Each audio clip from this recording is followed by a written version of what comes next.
Kapada.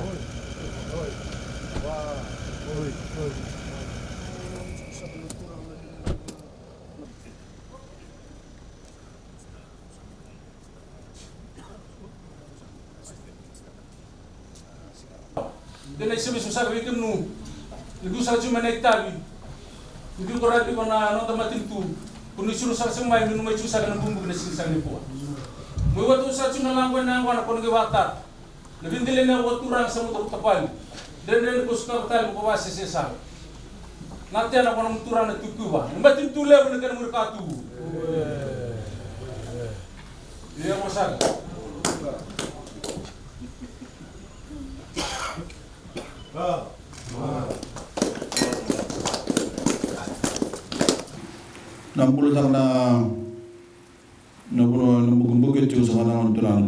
It is an exciting time for Fijians living in the Namosi province. You've seen your roads and schools upgraded. Your children have now access to higher quality education. By virtually any measure, you are benefiting from government services more today than at any time in Fijian history. This latest development builds on that success by marking yet another milestone, because today I have the pleasure of officially opening the Dada Namosi Government Station. This new government station will service 4 tikinas, Venunga, Wenikoroalua, Ngarawai and Namosi, made up of 18 villages with a population of approximately 4,000, with 2 secondary and 7 primary schools. As you all know, this project was initiated by those very Fijians, community members of the Upper Namosi region, when he came to us with the request for a more accessible government station. He told us about the long journey he used to have to take to travel to Nabua for basic health needs, or Deumba for agricultural services. He explained the time and cost of this journey and how it was taking a toll on your quality of life, and my government listened. Upon hearing your concerns, my government pledged to deliver this $1.5 million investment, and I choose those words intentionally. I don't like to refer this as an expense or as a cost of government, but as an investment. You'll hear me saying this whenever I speak about my government visionary plan for building a better Fiji, a better future in Fiji, because wise investors realize the price of infrastructure today will pay for itself in the long term as Fijians reap the benefits long after the project is commissioned. Whether it's a school or a road, increasing access to clean water or affordable electricity, my government knows that the payoff from these investors will benefit Fijians today, tomorrow, and for generations to come. And that is certainly the case with the investment that we've gathered to celebrate today. Gone are the days when parents and children had to travel to the Nabu hospital for basic medical needs. Gone are the days when farmers needed to journey to the Deumba Ministry of Agriculture office for seedling and advice. My friends, this new station marks the beginning of a new chapter. Through the doors, government services will instantly become more easily accessible.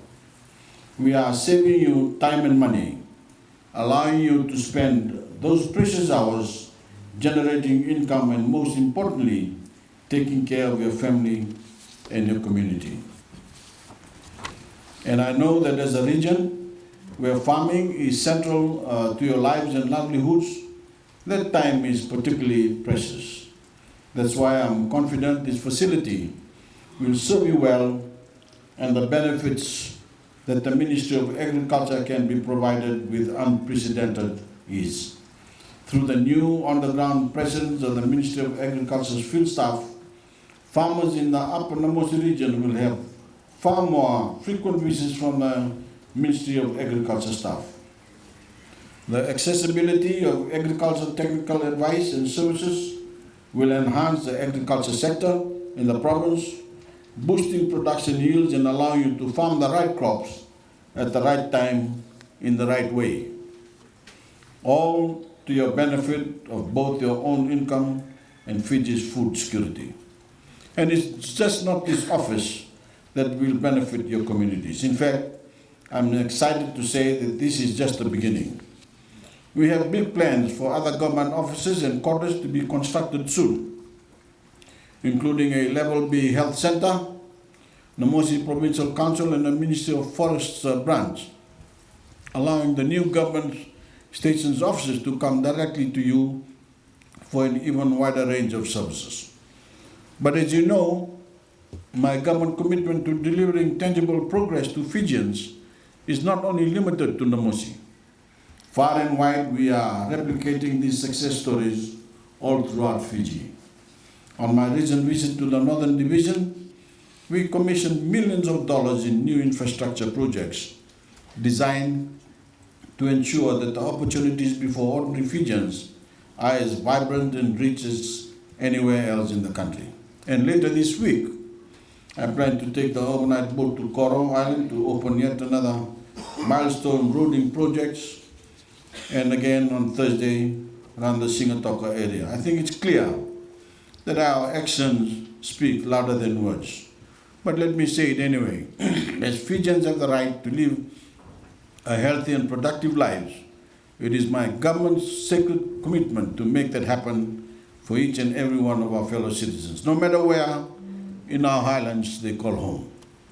But make no mistake, the economic growth that has allowed us to spread the yields of our harvest far and wide across Fiji have not come by luck or by chance.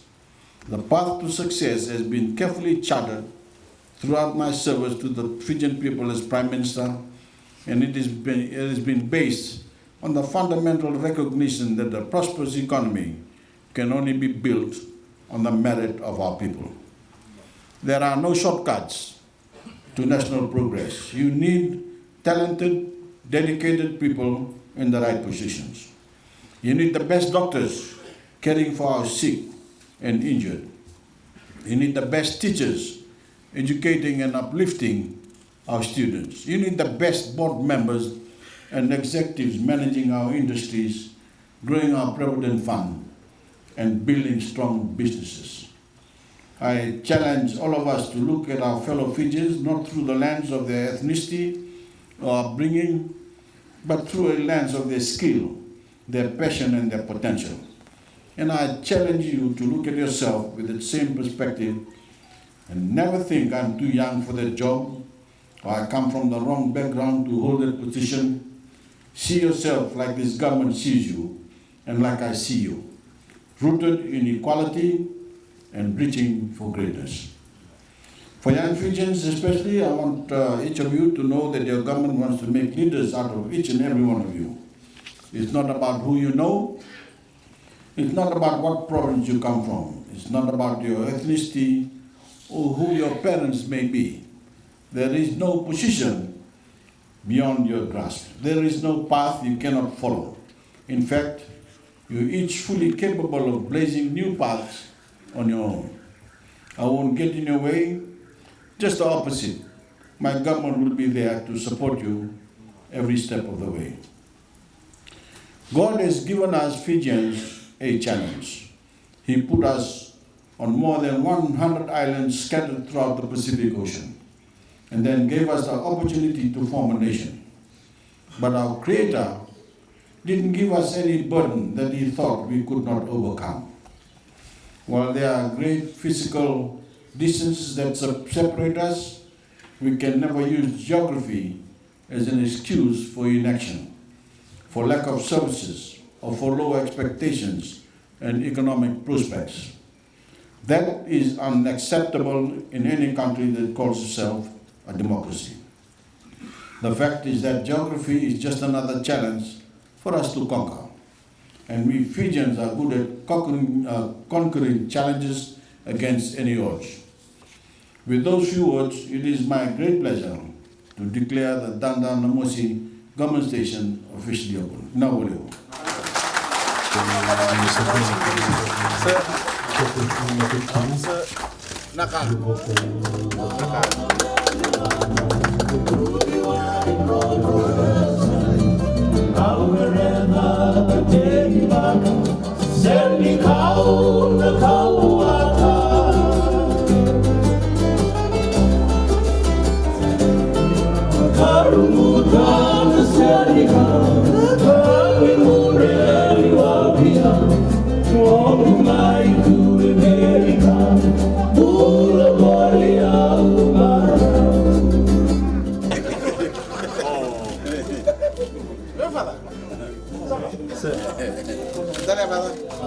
Não, vamos lá, vamos lá, vamos lá.